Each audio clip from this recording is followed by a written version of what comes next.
So that should be us ready to go. So we should now be live on YouTube for anyone who wants to join us on that. And of course, if you are joining just via Zoom, that's absolutely fine as well. So let me officially start the broadcast today. Welcome everyone to our weekly broadcast.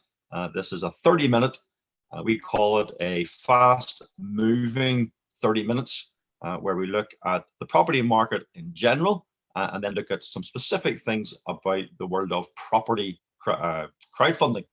So my name is David Johnson.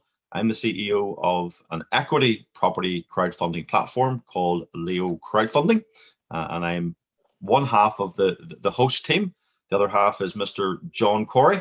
And good morning, John. How are you today? Good day, good day, good day. How are you? Yeah, very, very well. So you, John, run the Property Fortress monthly networking event in London. And I know you're very experienced in the world of property. You've got a wide audience on social media. Who's the guest speaker for your next event, and when's that? So the London Real Estate Meet, LREM, is on the second Tuesday every month. This month we have Angus Griffin and his business partner, Debbie Dorrance. They have a focus in the Northeast, but in particular, they focus on housing, I guess you might say vulnerable people or people that have special requirements, and that they're working very closely with the charity. So essentially their client is the charity. They provide the housing or the structure, the charity takes over responsibility for running it. The person heading the charity's got quite a colorful background. He did a little recording, and it opens with his comments about his time in prison.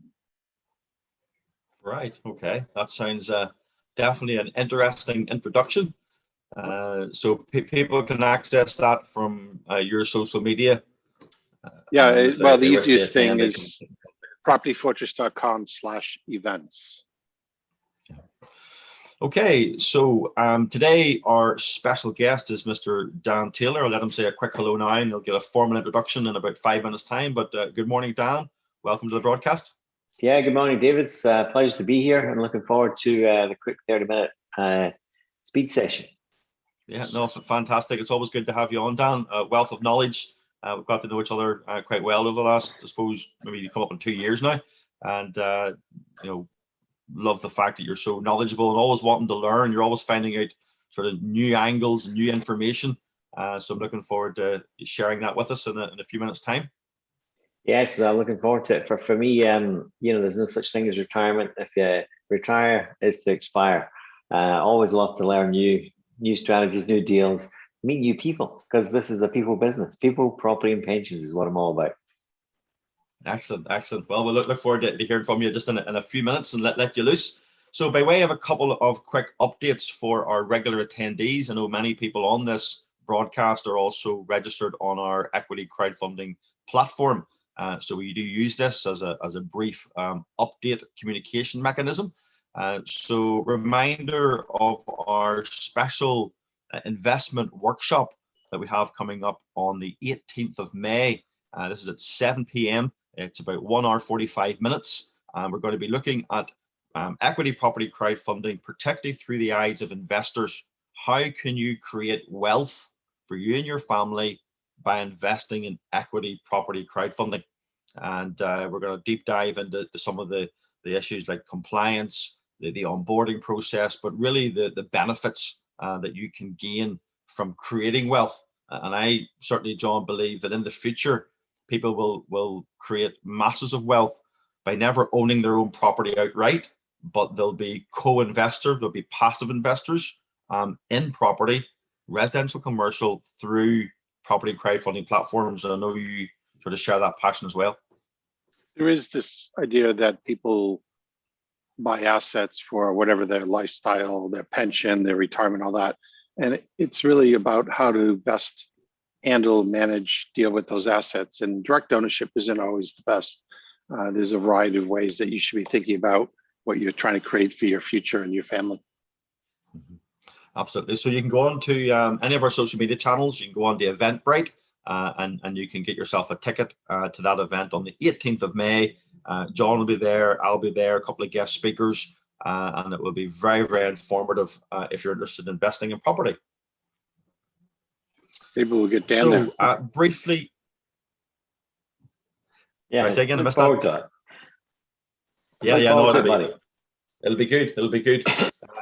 So in terms of some brief updates on our projects, Hitesh and Ray from Creation Tech, working feverishly in the background, putting the finishing touches to their planning uplift. Of all places, down up in Scotland, so not a million miles from where you are, a place called Barnhill in Dollar. And this is a planning uplift to apply for the planning approval to build between 6 and 9 units on site. So there's been planning approved in the past on this site, so they're very confident of achieving planning. So that will be coming very soon. They'll go view deal, you'll be able to see the offer document and decide if it's something that you want to invest in. The Duke Street Brighton project, and I noticed that the T5 team, along with Rachel Hillier and her CC Investments, are getting ready to get into the property, having achieved full completion. And the first tranche of funds were downloaded last week. The final tranche is going to be downloaded today. I think out of 169,000, there's like 168,200 that's there sort of right now, ready to draw down. So that will close out today. And for those that have invested in that, then you'll get your final shareholder agreement signed, Schedule 2, and you'll get your share certificates in due course. So that is moving along nicely. And actually, I'm one of those that doesn't like any share certificates. Like, don't send me that stuff. More things to lose. Just get me on the register at Company's House. Yeah, so that's all in hand, and we'll get that out to all the investors as soon as possible. Then the Old William Mill, as you know, it closed at 130,000 from 57 different investors. Really pleased with this one. The variety of investors was excellent. So we are literally finishing off the shareholder agreement that will go out for final acceptance, and then we'll move to draw down the funds on this one. So lots going on with the team in the background, getting these deals over the line. It's funny, John, it's like there's so much work and effort leading up to the raise, getting the raise done. Some people don't realize the amount of effort it takes actually after the raise closes. Shareholder agreements and transfer of funds and drawdown of funds. Yeah. Well, I mean, just a really quick tangent. This is why I like the platform, because I've seen private deals done where people are rushing around, they don't do the paperwork, and then there's sometime down the road a dispute and they realize, oh, we don't have signatures, oh, we didn't transfer this. It's like, would you just get your stuff in order? And the fact that I can like be a passive investor, dump it on the platform, let them make sure everything's signed before the money gets released. Yeah, absolutely. We take that burden on. So yeah, so you can stay in touch with that. Obviously, weekly updates, and if you're an investor in that deal, you'll get your update quite soon on that. Okay, as you know, we do a brief slot every Thursday, 11 a.m. on Clubhouse. We usually pivot from the broadcast. Sometimes the guest on the broadcast can join us. We're going to be moving over just before 11 a.m. and we'll open up and have a discussion today about commercial property and equity crowdfunding. So if you're on Clubhouse, feel free to join us. I believe, John, Android is now, is it in beta mode? Is it open to Android, or what's the latest? In the lingo of Silicon Valley, it's probably very early beta. They are releasing it to some select users to test, and they're expecting that you'll start to see new users who have come from the Android world. As that settles down and they realize if it works well, then they'll make it more public to a lot of other people. Excellent. One thing on that, by the way, as a club host, and both of you host clubs, they now have made it so that you can invite people to your club. So people can come along for a session. They don't have to have an invite. You can just give them an invite, and that automatically lets them join Clubhouse. Okay. That's certainly a benefit. So I'll let Dan comment in Clubhouse as we're finishing off today, because I know he's very active on Clubhouse. So, right, without further ado, let's get straight in. Really good time, right on time, actually. As I said, 12 minutes past. Dan, I said I'd have you on, and absolutely right on time. So delighted today for our real live section, our real people section. I mean, I really enjoy these because it's not about John and I just talking about our view on the market and our view on what's happening. We want to bring people on who are doing it themselves for real. They're actually out there. We call it the cold face. They're doing deals. They're talking to investors. And Dan certainly fits that bill. Very high profile in the world of commercial property. I don't want to steal any of your thunder, Dan, so I'll open up to you if you want to give your background, your property journey, and then we'll move into the market update and get some of your comments on that before getting into commercial property. Yeah, sure. Well, I'm the founder of Taylor Capital, which is at taylorcapital.co.uk, and we've been doing this about 30 years. First deals were late 80s. First pure commercial deal, not a commercial to residential, that was late 80s. First pure commercial was 1995, and we did okay on that one. It was a small 700 square foot property that we bought directly from the bank. 2 years later, sold for about 450% increase in value. And then after that went on an acquisition strategy and got to about exactly 29.8 mil. The interesting thing is a month before that, we're at 21.4. And one creative commercial strategy is called a sale and leaseback. And that is the one strategy that moved from 21.4 million to 29.8 without, I know this sounds crazy, I still can't get my head around it, but without buying any further commercial property, which is quite incredible. So the commercial is a really creative space, and it's all about the strategies. And the strategy is all, and the strategy is where the money is made. And unlike residential, that you can buy a refurb remortgage, pull some money out and whatnot, in commercial you can actually double and triple or more the values of commercial property. In fact, one on here today, we'll show you a quick slide, went up roughly 3 times. Another one went up, this sounds nonsense, but it's true. It went up 10 times. It was a 10x. So I call it my Grant Cardone. So it's a great place, really, really creative. And we love to do deals. I mean, right now, to be honest, we're living in probably unprecedented times. Low interest rates since April 2009.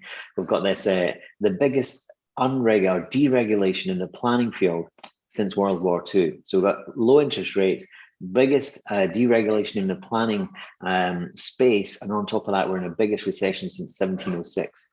These 3 macro economic factors have come together with the biggest demographic factor being baby boomers, who in 2025, half of them will be 70 years old, thinking about disposing assets. They've been acquiring assets. Now, when all these big things come together, you create a tsunami of unprecedented opportunity.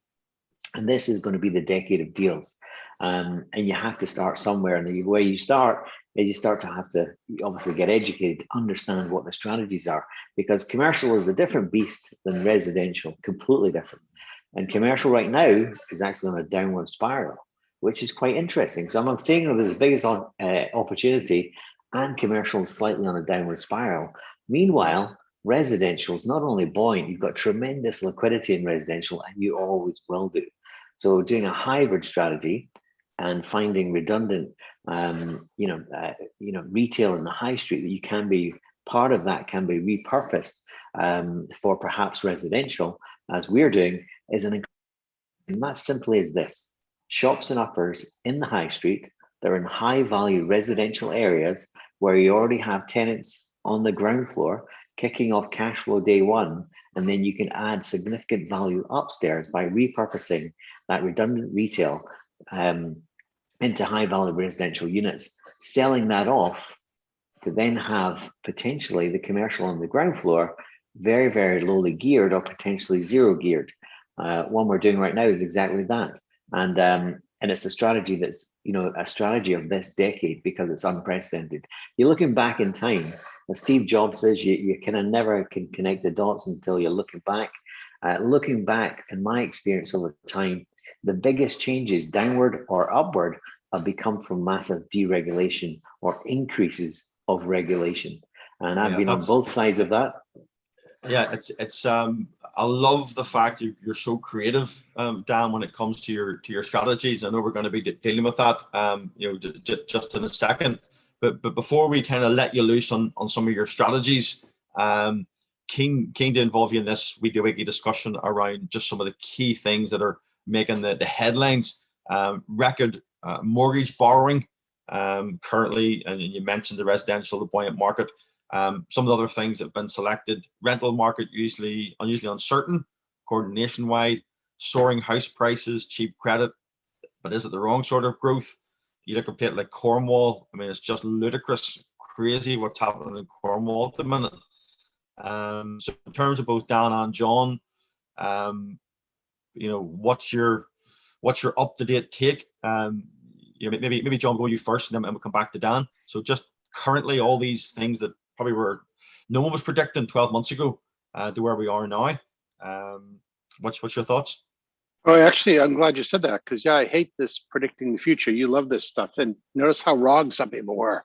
We're in this turbulent time, as Dan highlighted. A little bit's a regulatory thing, a little bit's the government policies dealing with COVID, people out of work, people getting benefits in the form of furlough and other things. So, everybody was expecting A, B, and C, and what we got was X, Y, and Z, or Z.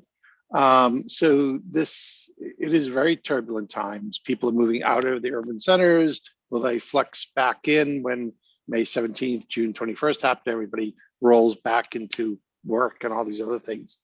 So people are resetting, they're rethinking their lives. They're looking at, like, asking David to move closer to the BT cabinet so you can have a better network connection, or get a satellite link or something. So this is one of those times where you have to be a little defensive with your existing portfolio, and be a little bit aggressive about, well, when there's turbulence, there's opportunity, as Dan highlighted. Yeah. So Dan, from your point of view, obviously you live in Scotland, you do business in Scotland, but also all over the UK and maybe even farther afield. So, I mean, you've highlighted already some of the key, what you see as opportunities that exist because of the different factors that are playing into the current market. Do you want to just speak to that a bit further?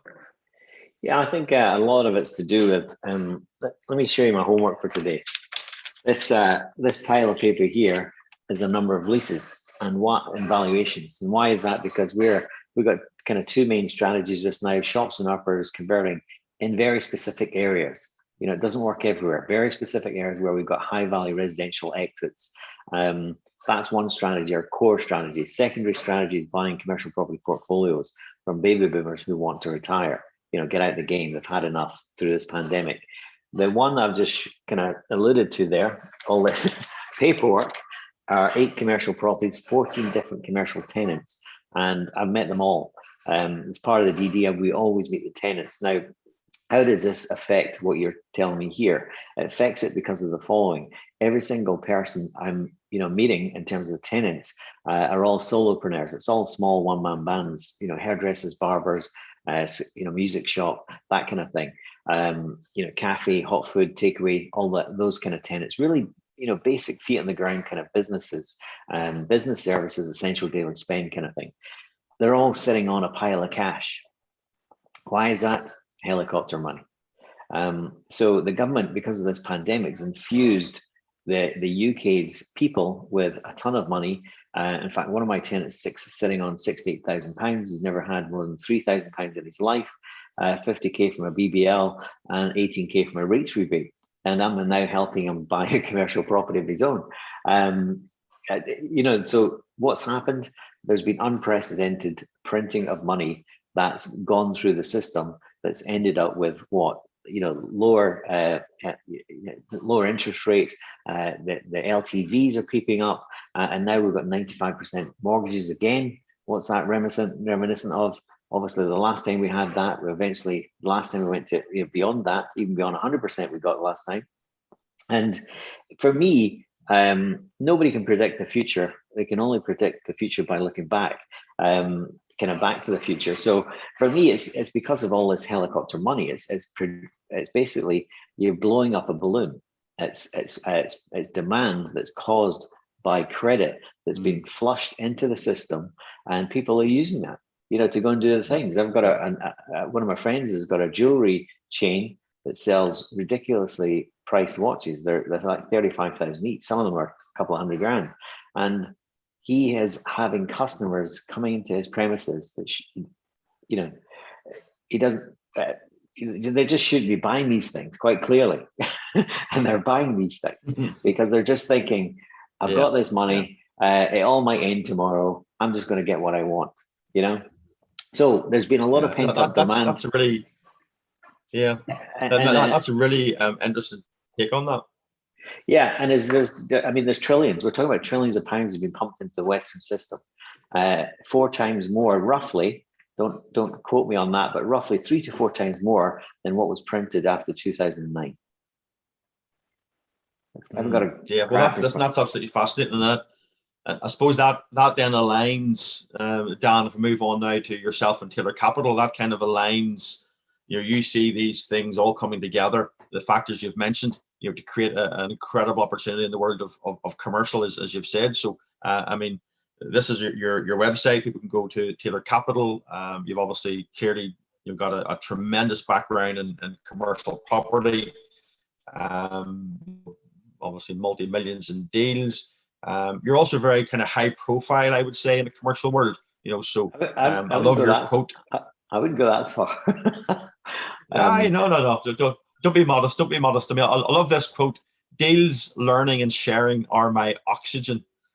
So that's your mantra, and obviously you've been on the various magazines and stuff. So let's take a few minutes now. So you've talked strategies. So we're going to look at a case study in a minute, but do you want to just quickly cover what do you feel are the key strategies that can work right now in the current situation, given the factors? Yeah, well, I mean, the case study we're going to look at is maybe a lot. It's not advanced, but it's it's certainly 7 figures to start with, and not everybody can start at 7 figures to start with. So let's look at a really simple strategy right now. As I've said before, commercial's on the downslope, resi's on the up. So you've got liquidity on an exit with residential, and you've also got added to that jigsaw, that beautiful puzzle, this thing of deregulation. The planning game has been deregulated by the government. It's the biggest deregulation since World War II. So for me, the simple strategy, anyone wanting to get into commercial, start with something that you're comfortable with, that you understand, and the shops and uppers.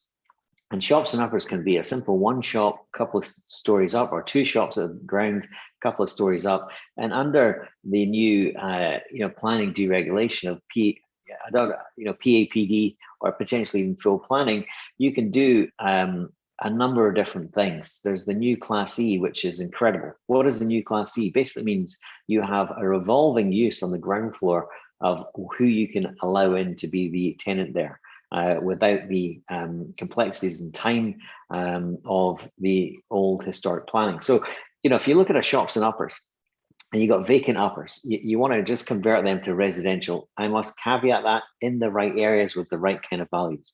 No point doing it in the ghost towns or values where you're at £150. You want to be in £300 a foot and above in residential areas. We stick to £450 and above because I'm 55, I'm more belt and braces, kind of bomb proof.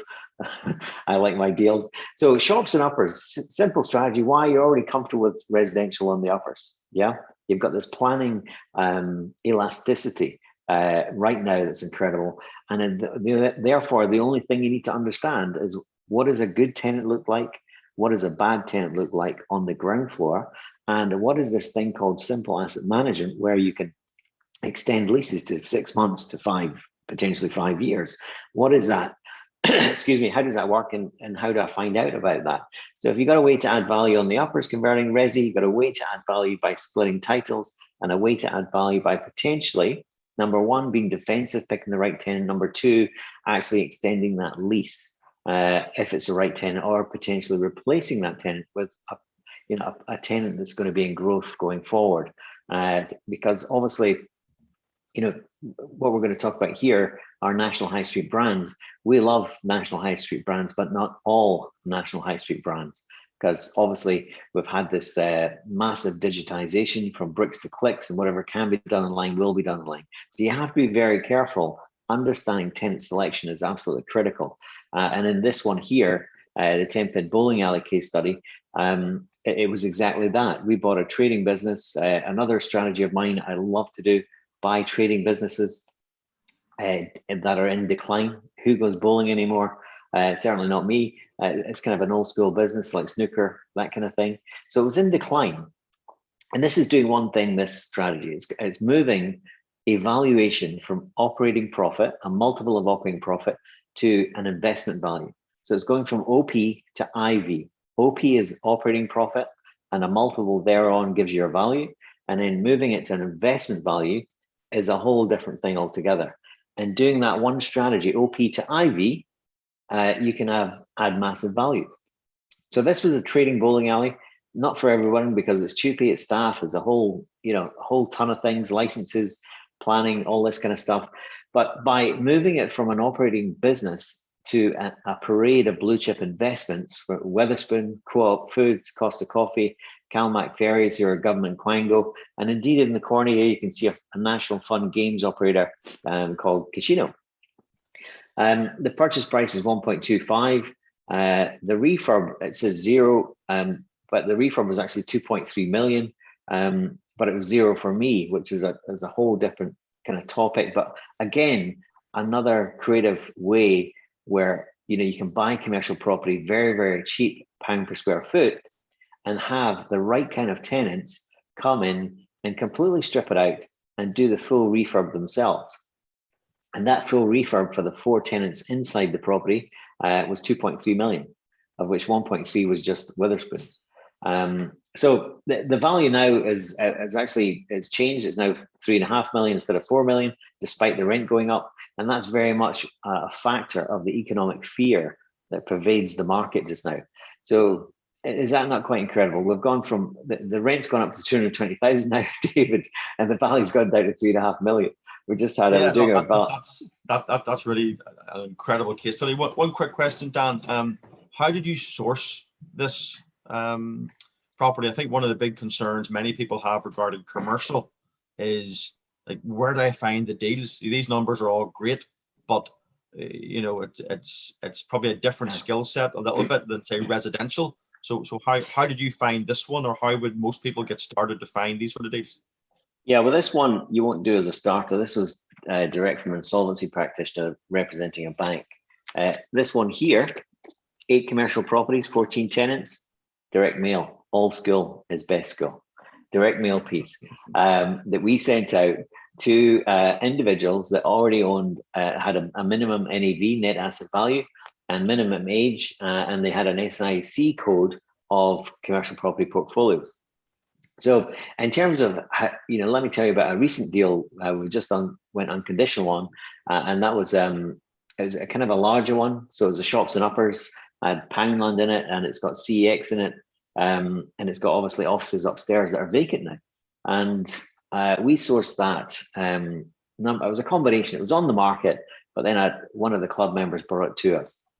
But it was on the market. So this was completely on the market. Anyone could have done that kind of strategy. Maybe not everyone could have done that deal, because it was 7.6 million. We got it into legals at 5.4 million. We then exchanged at 5 million, and we've just gone unconditional at 4.9. So that's the kind of journey. So notice that journey, 7.6 to 4.9, that is a journey. And I have never, ever seen a deal hit my desk in 30 years that has looked like a deal when it hits the desk. You have to do what I call deal sculpting, make it into a deal. Yeah. So if you're not prepared for a bit of work, this is maybe not for you. And the work is, coffees and chats. It's not like real work. It's coffees and chats. Now, another deal we did was it was a 10,000 square foot building, been on the market for over 2 years. Which it was on a business selling website. So we were on the website, seen it, kind of knew the property, had a trading business going on inside of it. But again, it was on the market for over 2 years. It was just unrealistic expectations by the vendor. Offers over 340. We eventually paid 120. And how we did that is, again, that deal sculpting. And the key thing about deal sculpting is, remember this if you remember anything: make a buddy, then make a deal. Make a buddy, then make a deal. And you've got to do that from a point of service, from a point of being human, humble, and honest, and with integrity. Don't make and actually serve, listen and serve, and you'll find the jewels, the gems, the gifts inside what he's telling you, and then you'll be able to package that up into a creative solution for his challenges, his problems that are primarily not principally financially. They're mostly emotional or psychological. Yeah, that's an absolutely phenomenal amount of of tips and wealth of knowledge in that of that deal sculpting. That's a really good phrase to put in there. So we're down to about the last sort of 2 or 3 minutes. Just very briefly, can you clarify the value? Someone's asked there in the Q&A, the value.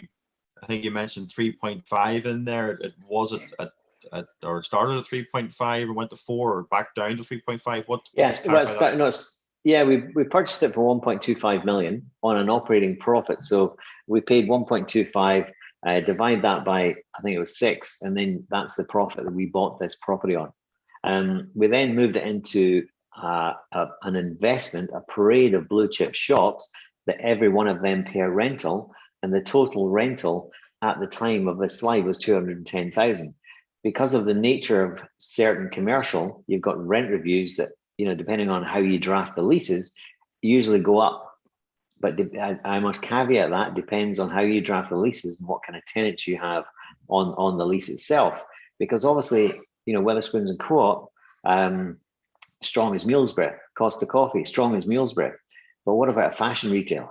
Are they as strong? Probably not. So you'll get a better valuation on a Co-op, on a Costa, on a JD Wetherspoons, because they're going to stand the test of time. Yeah. So this valuation of 4 million was based on 210,000 pounds of rent at the time. The rent is now 220,000 pounds because we've had a rent review with one tenant that was called Co-op. The reason it's gone down is the market, because of the fear, the pandemic, and we're in the biggest recession since 1706. That has then devalued that yield or the strength of the tenants, and that devaluing of the tenant strength is reflected in the valuation. But for me, everybody gets roped up into this. What's the value? What's the value? For me, the values aren't the thing. It's creating little money boxes.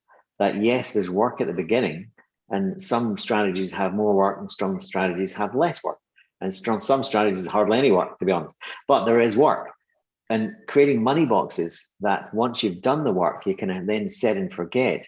And then you've got passive income, i.e., what is passive income? It's just you have income coming in that is not directly associated with the amount of hours you work. Yeah, and that is a major difference of commercial to residential. Now, if you don't understand what you're doing, you get it wrong. Just like anything, you can make big blunders and it can cost you a lot of money.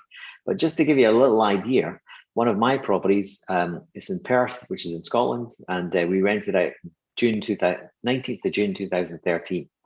I've been back to that property once in that time, which is pretty passive if you ask me. And the only reason I went back is because I was playing golf at Glen Eagles, which is a kind of nice golf course up there, up near there. If it wasn't playing golf, I wouldn't have been back. Why is that? Because we have professional agents. Another distinction from commercial to residential.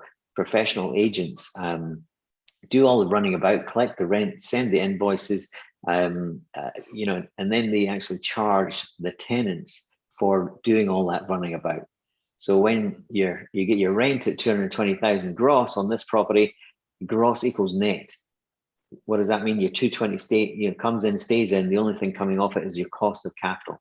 Even the insurance is packaged up and gifted back to the tenant as a cost. Brilliant. Really good insights on that. It's interesting. Again, the different strategies, Dan, that you presented today. I think a lot of food for thought for some of the attendees. It's commercial, something that I just in my property journey I've never really got involved much in. I've always been interested in it, but never really diverted into it.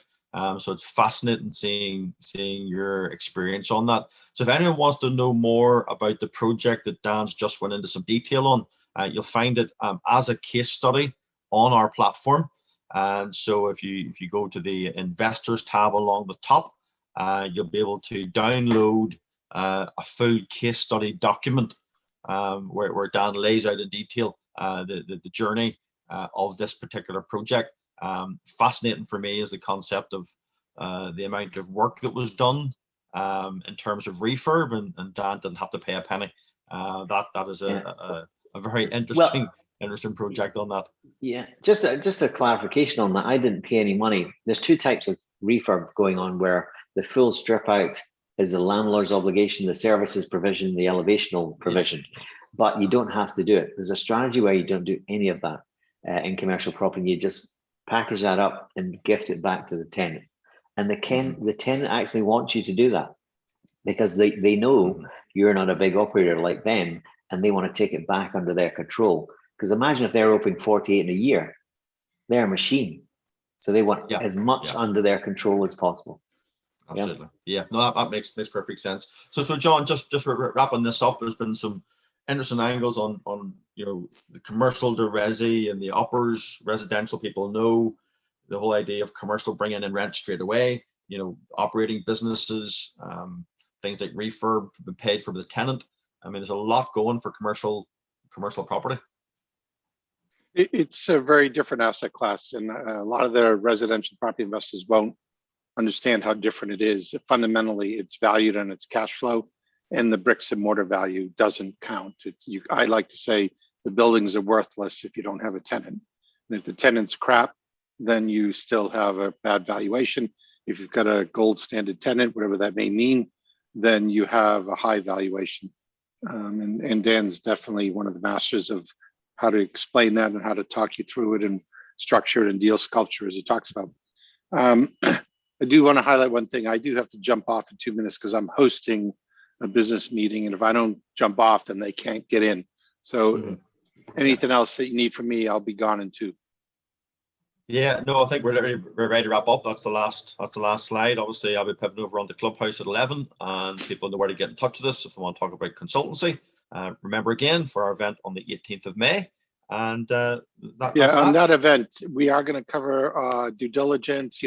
It's from the point of view of the passive investor looking to invest in deals, how to ask questions, pick them apart, tickle it out, so that people can get a better sense of how to find the deals that work for them, but also ask the important questions. Yeah, absolutely on that. Looking forward to it. It's going to be a really good one. So, John, thanks for joining again today. Dan, thank you for joining. I hope you enjoyed being with us once again. We'll make sure it's not. Thanks for having me here again.